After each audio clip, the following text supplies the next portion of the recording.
হঠাৎ করে আমরা গুলখান রেস্টুরেন্টে গেলাম পাকিস্তানি কুইজিন ট্রাই করতে, এটা দুবাইয়ে কারামাতে। আর খাবারটা জাস্ট প্রচণ্ড টেস্টি ছিল। তো এখানে আমরা 4 জনে মিলে গিয়েছিলাম, আর ওদের এখানের ডেকরটাও কিন্তু ব্যাপক।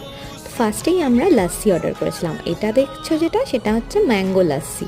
আর তারপরেই এলো হচ্ছে চিকেন চার্সি টিক্কা, ওটা খুব একটা ভালো ছিল না। মাটন চার্সি কারাই, এটা জাস্ট অ্যামেজিং। মাটন বিরিয়ানিটাও অসাম। আর ছিল ডিফারেন্ট টাইপের নান। আর এটা হচ্ছে মিট চার্সি কাবাব, এটা তো মাস্ট ট্রাই। তো যদি তোমরা দুবাইয়ে থাকো আর এখানে না গিয়ে থাকো, তাহলে আমি বলবো একবার তো এখানে যাও আর এখানের কুইজিনটা ট্রাই করো, আর তারপর আমায় কমেন্ট করে বলতে ভুলো না কিন্তু কেমন লাগলো। আর যদি লোকেশন ডিটেলস বা কোনো ডিটেল লাগে তাহলে আমাকে বলো। আমরা এত খেয়েছি সেদিন যে আমরা আর মানে আমি আর গাড়ি চালাতে পারছিলাম না, খেয়ে খানিকক্ষণ হেঁটে তারপরে গাড়ি করে রাতে বাড়ি ফিরলাম।